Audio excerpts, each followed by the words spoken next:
Welcome to Bite at a Time Books, where we read you your favorite classics one bite at a time.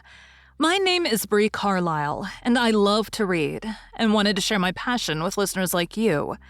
Be sure to follow the show on your favorite podcast platforms so you get all the new episodes. Or you can follow the show on YouTube, where we have playlists for all the stories. You can find us on all the social medias at Bite at a Time Books, or on our website, biteatatimebooks.com, where you can also sign up for our newsletter for more information on what we're reading and what's coming next for the podcasts. We're part of the Bite at a Time Books Productions Network. If you'd also like to hear what inspired your favorite classic author to write their novels, and what was going on in the world at the time, check out the Bite at a Time Books Behind the Story podcast, Tuesdays, wherever you listen to podcasts. Today we'll be continuing Wuthering by Emily Brontë. Chapter 10. Bite 3. We had all remarked during some time that Miss Linton fretted and pined over something. She grew cross and wearisome, snapping at and teasing Catherine continually at the imminent risk of exhausting her limited patience. We excused her, to a certain extent, on the plea of ill health. She was dwindling and fading before our eyes. But one day, when she had been peculiarly wayward, rejecting her breakfast, complaining that the servants did not do what she told them, that the mistress would allow her to be nothing in the house, and that Edgar neglected her, that she had caught a cold with the doors being left open, and we let the parlor fire go out on purpose to vex her with 100 yet more frivolous accusations, Mrs. Linton peremptorily insisted that she should get to bed, and having scolded her heartily, threatened to send for the doctor. Mention of Kenneth caused her to exclaim instantly that her health was perfect, and it was only Catherine's harshness which made her unhappy. "How can you say I am harsh, you naughty fondling?" cried the mistress, amazed at the unreasonable assertion. "You are surely losing your reason. When have I been harsh? Tell me." "Yesterday," sobbed Isabella. "And now." "Yesterday," said her sister-in-law. "On what occasion?" "In our walk along the moor, you told me to ramble where I pleased, while you sauntered on with Mr. Heathcliff." "And that's your notion of harshness?" said Catherine, laughing. "It was no hint that your company was superfluous. We didn't care whether you kept with us or not. I merely thought Heathcliff's talk would have nothing entertaining for your ears." "Oh, no," wept the young lady. "You wished me away because you knew I liked to be there." "Is she sane?" asked Mrs. Linton, appealing to me. "I'll repeat our conversation word for word, Isabella, and you point out any charm it could have had for you." "I don't mind the conversation," she answered. "I wanted to be with—" "Well?" said Catherine, perceiving her hesitate to complete the sentence. "With him, and I won't always be sent off," she continued, kindling up. "You are a dog in the manger, Cathy, and desire no one to be loved but yourself." "You are an impertinent little monkey," exclaimed Mrs. Linton in surprise. "But I'll not believe this idiocy. It's impossible that you can covet the admiration of Heathcliff, that you consider him an agreeable person. I hope I have misunderstood you, Isabella." "No, you have not," said the infatuated girl. "I love him more than ever you loved Edgar, and he might love me if you would let him." "I wouldn't be you for a kingdom, then," Catherine declared emphatically. And she seemed to speak sincerely. "Nellie, help me convince her of her madness.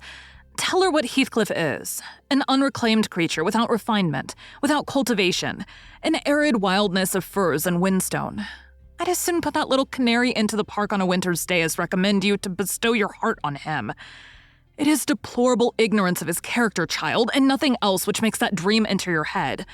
Pray, don't imagine that he conceals depths of benevolence and affection beneath a stern exterior. He's not a rough diamond, a pearl-containing oyster of a rustic. He's a fierce, pitiless, wolfish man. I never say to him, let this or that enemy alone, because it would be ungenerous or cruel to harm them.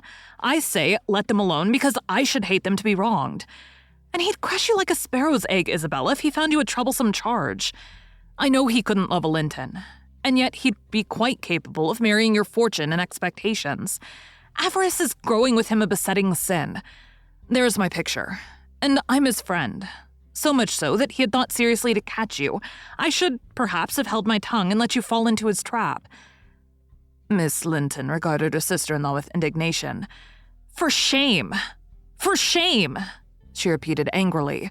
You are worse than 20 foes, you poisonous friend! Ah, you won't believe me then, said Catherine. You think I speak from wicked selfishness. I'm certain you do, retorted Isabella, and I shudder at you. Good, cried the other. Try for yourself, if that be your spirit. I have done, and yield the argument to your saucy insolence. And I must suffer for her egotism. She sobbed as Mrs. Linton left the room. All is against me. She has blighted my single consolation. But she uttered falsehoods, didn't she? Mr. Heathcliff is not a fiend. He has an honorable soul and a true one, or how could he remember her? Banish him from your thoughts, miss, I said. He is a bird of bad omen. No mate for you. Mrs. Linton spoke strongly, and yet I can't contradict her. She is better acquainted with his heart than I, or anyone besides, and she never would represent him as worse than he is. Honest people don't hide their deeds. How has he been living? How has he got rich? Why is he staying at Wuthering Heights, the house of a man whom he abhors? They say Mr. Earnshaw is worse and worse since he came. They sit up all night together continually, and Henley has been borrowing money on his land, and does nothing but play and drink. I heard only a week ago. It was Joseph who told me. I met him at Gimmerton. Nellie, he said, we use ha Crowner's quest now at their folks. One on 'em's almost getting his finger cut off with hot and the other fro sticking hissin' like a cough. That's Maester, you know. That's sewing up going up to the grand sizes. He's no in fear to bench of judges. Nor Paul, nor Peter, nor John, nor Matthew. Nor knowing on 'em, not he. He fair likes. He langs to set his brazen face agin 'em. And yon bonny lad Heathcliff, you mind he's a rare un. He can garn a laugh as well as anybody, at a right devil's jest. Does he never say nowt of his fine living among us when he goes to the Grange? This is the way on't. Up at sundown, dice brandy cloised shutters, and candlelight till next day at noon. Then the foil gangs banin' and ravin' to hidden charmer, making decent folk dig their fingers in the lungs for very shame. And the knave, why he can't his brass and ate and sleep and off to his neighbours to gossip with the wife. Of course, he tells Dame Catherine how her father's gold runs into his pocket, and her father's son gallops down the broad road while he flees afore to open the pikes. Now, Miss Linton, Joseph is an old rascal but no liar, and if his account of Heathcliff's conduct be true, you would never think of desiring such a husband, would you?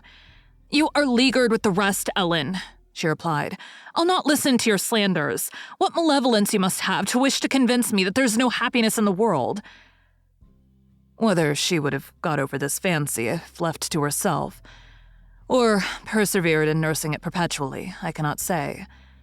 She had little time to reflect. The day after, there was a justice meeting at the next town. My master was obliged to attend, and Mr. Heathcliff, aware of his absence, called rather earlier than usual. Catherine and Isabella were sitting in the library, on hostile terms, but silent. The latter, alarmed at her recent indiscretion and the disclosure she had made of her secret feelings in a transient fit of passion. The former, on mature consideration, really offended with her companion, and if she laughed again at her pertness, inclined to make it no laughing matter to her. She did laugh as she saw Heathcliff pass the window. I was sweeping the hearth, and I noticed a mischievous smile on her lips. Isabella, absorbed in her meditations, or a book, remained till the door opened, and it was too late to attempt an escape, which she would gladly have done had it been practicable. "Come in, that's right," exclaimed the mistress gaily, pulling a chair to the fire. "Here are two people sadly in need of a third to thaw the ice between them, and you are the very one we should both of us choose. Heathcliff, I'm proud to show you at last somebody that dotes on you more than myself.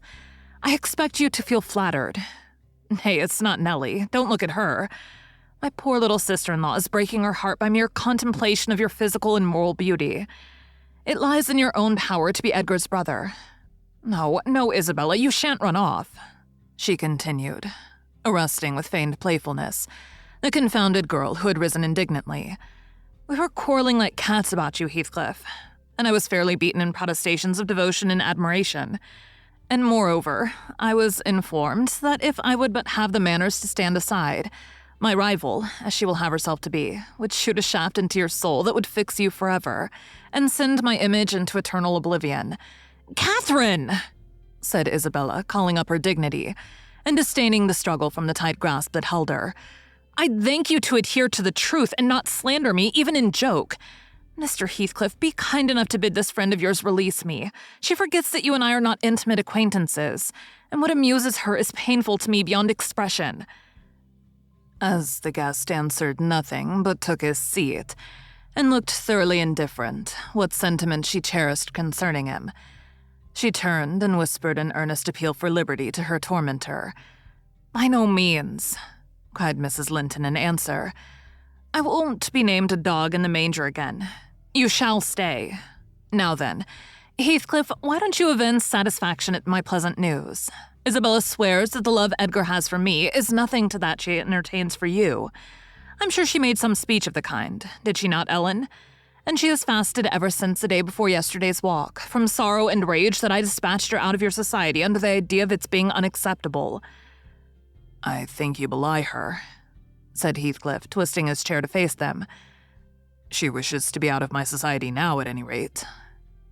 And he stared hard at the object of discourse, as one might do at a strange, repulsive animal, a centipede from the Indies, for instance, which curiosity leads one to examine in spite of the aversion it raises.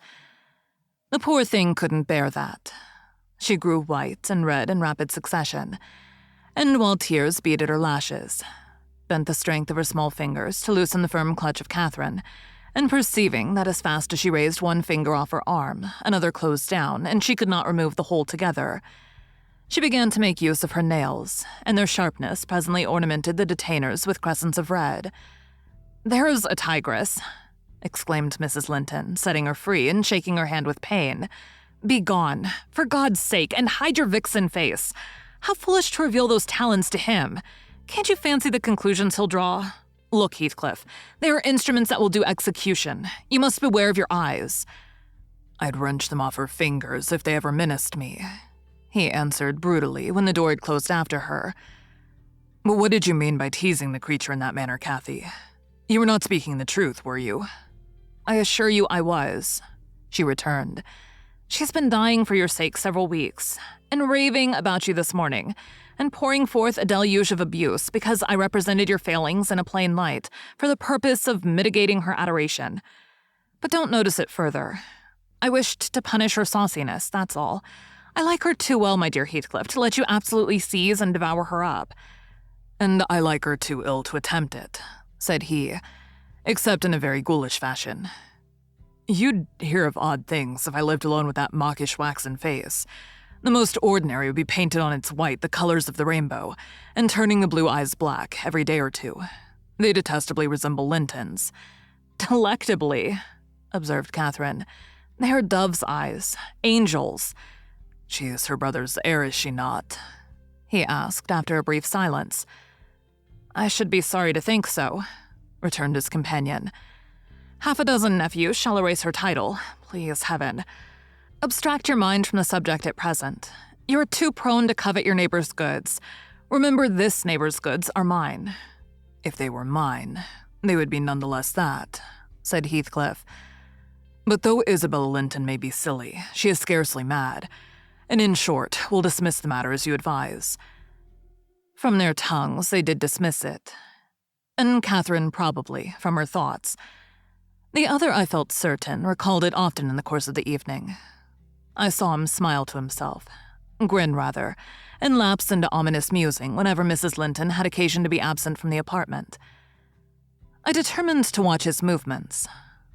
My heart invariably cleaved to the master's in preference to Catherine's side, with reason, I imagined, for he was kind and trustful and honorable, and she could not be called the opposite. Yet she seemed to allow herself such wide latitude that I had little faith in her principles, and still less sympathy for her feelings. I wanted something to happen which might have the effect of freeing both Wuthering Heights and the Grange of Mr. Heathcliff quietly, leaving us as we had been prior to his advent. His visits were a continual nightmare to me, and I suspected, to my master also. His abode at the Heights was an oppression past explaining. I felt that God had forsaken the stray sheep there to its own wicked wanderings, and an evil beast prowled between it and the fold, waiting his time to spring and destroy. Thank you for joining Bite at a Time Books today, while we read a bite of one of your favorite classics. Again, my name is Bree Carlile, and I hope you join us tomorrow for the next bite of Wuthering Heights. If you enjoyed our show, be sure to follow us so you get all the new episodes. We would also love for you to drop us a rating on your favorite podcast platform. You can catch us on all the social medias at Bite at a Time Books, or check out our website, biteatatimebooks.com, where you can sign up for our newsletter. Our show is part of the Bite at a Time Books Productions Network. If you would also like to hear about the authors who write the books we read on the show, check out the Bite at a Time Books Behind the Story podcast, wherever you listen to podcasts, or on biteatatimebooksbehindthestory.com.